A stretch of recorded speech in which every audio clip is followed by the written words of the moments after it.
मंडळी नमस्कार. मी सुजाता चोख. परिक्रमामध्ये आपलं स्वागत. छंदांविषयी बोलतो आहोत आपण.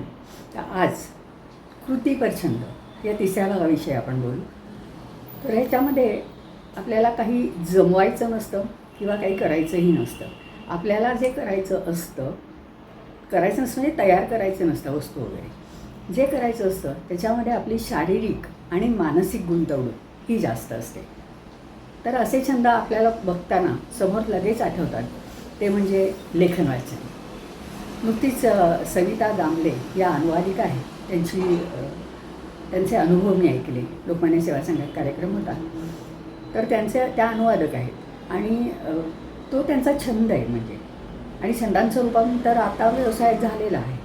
पण तो छंद कसा त्यांना लागला, तर आपल्याला नेहमी वाटतं की आपण जे ऐकले पाहिले ते लोकांना सांगावं.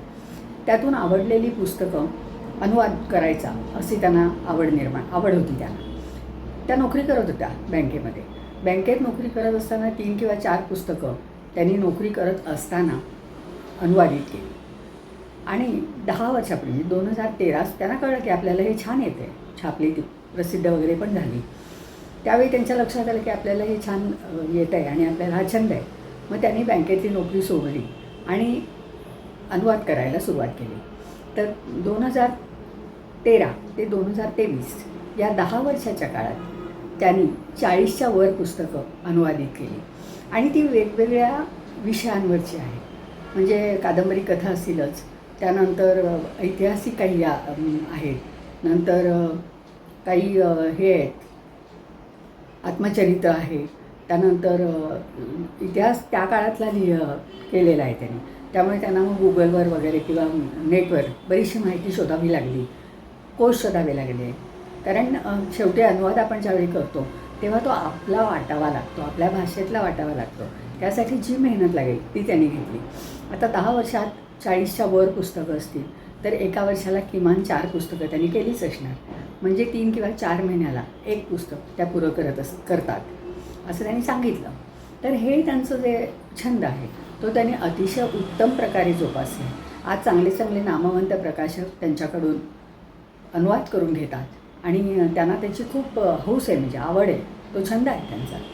आणि एवढंच करून ते थांबत नाहीत. आता तमिळमधले इंग्लिशमध्ये आलेलं पुस्तक त्यांनी मराठीत अनुवाद केला. त्यावेळी त्या मूळ लेखिकेलासुद्धा भेटल्या, तिच्याशी थोडी शीर्षकाबद्दल वगैरे चर्चा केली आणि त्यानंतर त्या देवाणघेवाण असते त्याच्यातून ते पुस्तकाचं शीर्षक असेल किंवा इतर काही आशय असेल हा उत्तम प्रकारे बाहेर आला. तर असे हे छानदिष्ट आपण म्हणू त्यांना. त्यानंतर लेखकांची उदाहरणं देताना हरिभाऊ आपटे मला आठवतात. कादंबऱ्या तर त्यांनी लिहिल्या, कथा, त्या हरिभाऊंची कठोर शिस्त होती लेखनातली. म्हणजे छंदालासुद्धा शिस्त लागते हे आपल्याला दिसतं. ते 4 वाजता असं लिहिलेलं आहे की ते 4 वाजता पहाटे उठायचे आणि लिहायला बसायचे. त्याच्यामध्ये कथा, कादंबऱ्या, पुस्तकांची परीक्षणं, त्यानंतर शेक्सपिअरच्या नाटकांचे अनुवाद, शब्दकोश, असं विविधांगी लेखन दररोज सातत्याने 4 ते 7 या वेळेत ते सकाळी करतच असत. म्हणजे एकही दिवस थंडी, ऊन, वारा, पाऊस काही असू दे, पण ती वेळ त्यांची कधी चुकली नाही. तर ही जी लेखनाची शिस्त आहे ही छंदांमुळे त्यांच्याकडे आलेली आहे. नंतर चर्चिलनी सुद्धा एका ठिकाणी असंच म्हटलं आहे की तुम्हाला लेखक व्हायचं आहे, तुम्हाला लिहायचं आहे, मग कंबर कसून तुम्ही लिहायला बसा. मग तुम्ही असा विचार करू नका की आता रात्र आहे, पार्टी करायची आहे, पार्टीला सगळे लोक मजा करत आहेत, पण त्यावेळी तुम्ही तिथे असता कामा नये. तुम्ही तुमच्या टेबलावरचा दिवा लावून तुम्ही लिहित असला पाहिजेत, हे चित्र तुमच्या घरी असलं पाहिजे. तर लेखन करायचं असेल तर मान मोडून कंबर कसून तुम्ही करा, असं मोठमोठ्या लेखकांनी आपले अनुभव सांगताना सांगितलेलं आहे. तर लेखन आणि वाचन या वाचनालासुद्धा मर्यादा नसते.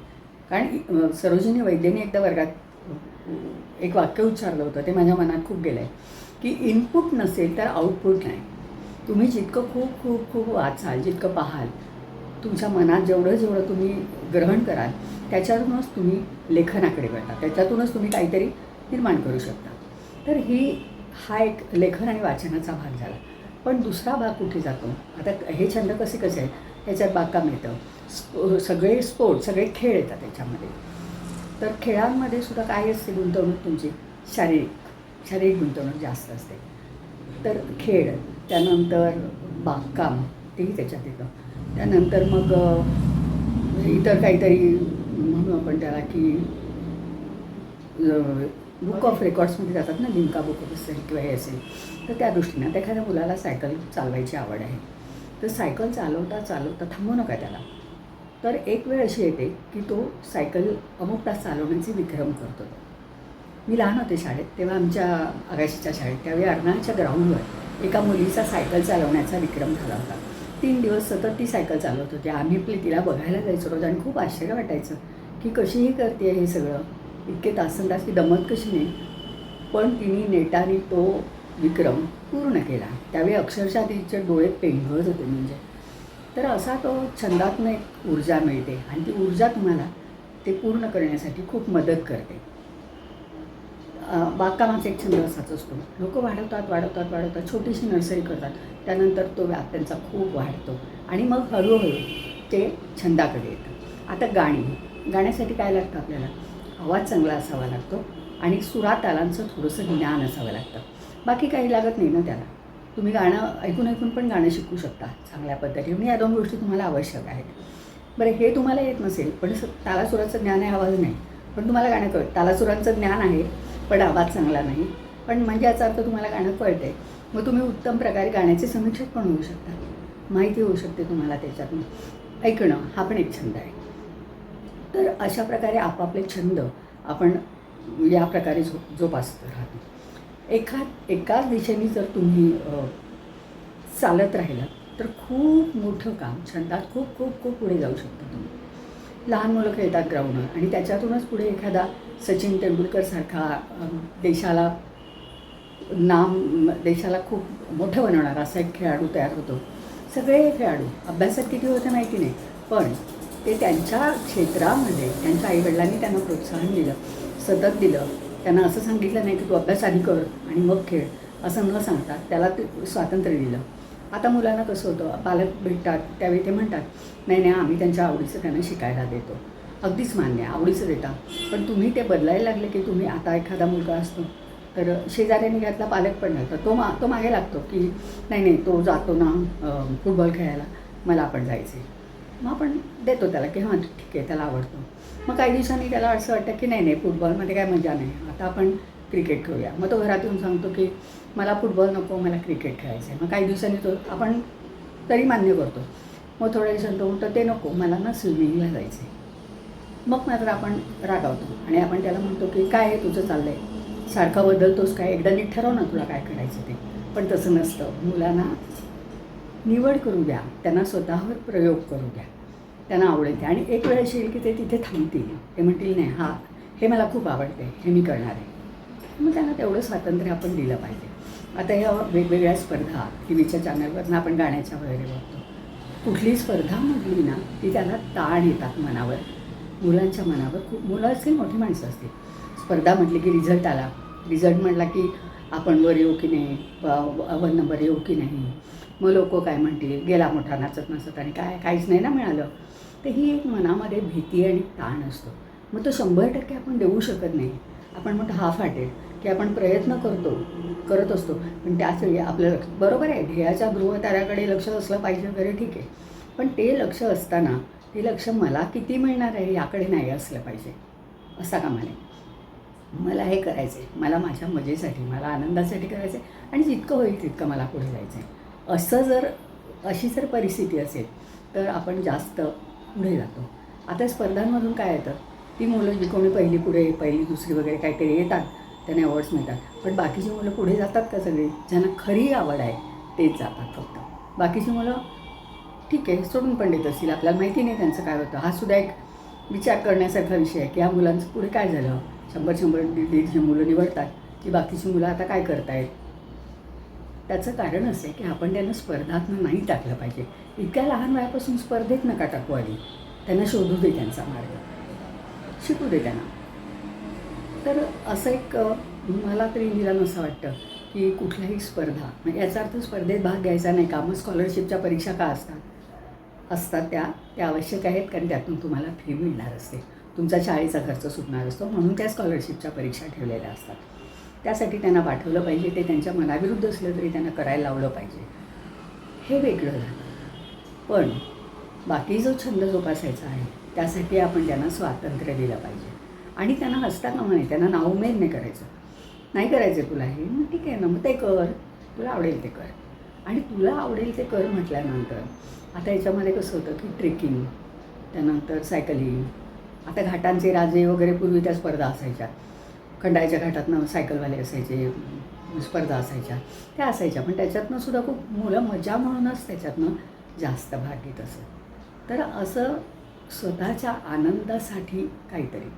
आता गाण्याचा छंद ज्यावेळी खरा गाण्याचा छंद असतो, ज्याला आवाज चांगला असतो, तर त्या गात गात गात मग पुढे त्याचं रूपांतर, मी पहिल्या वेळी म्हटलं होतं की छंदाचं रूपांतर व्यवसाय नंतर होतं. मग एक परिस्थिती अशी येते, मोहमांगे दाम म्हणतो ना, तसं मानधन तुम्हाला मिळायला लागतं. आनंद तर मिळतोच, अमाप आनंद मिळतो, पण त्याचवेळी तो तुमचा उपजीविकेचा व्यवसायसुद्धा होऊ शकतो. असे अनेक गायक, कलावंत, भीमसेनजी आहेत घर सोडलेले, सुधीर फडके आहेत घर सोडून आपल्या ध्यासासाठी घर सोडून गेले संगीत, पण पुढे किती मोठे झाले ते. घरातल्यांच्या मनाविरुद्ध ज्यावेळी त्यांनी घर सोडलं असेल त्यावेळी किती अस्थिर असेल गाण्यासाठी. ही आत्मचरित्र वगैरे वाचतो आपण त्यावेळी आपल्याला कळतं की छंदांच्या मागे पळायचं म्हणजे काय. मध्ये येणाऱ्या अनंत अडचणींना तोंड देत देत शिकत राहायचं आपल्याला. तर असे खूप छंद आहे की ज्याला तुम्हाला काही करायचं नाही आहे,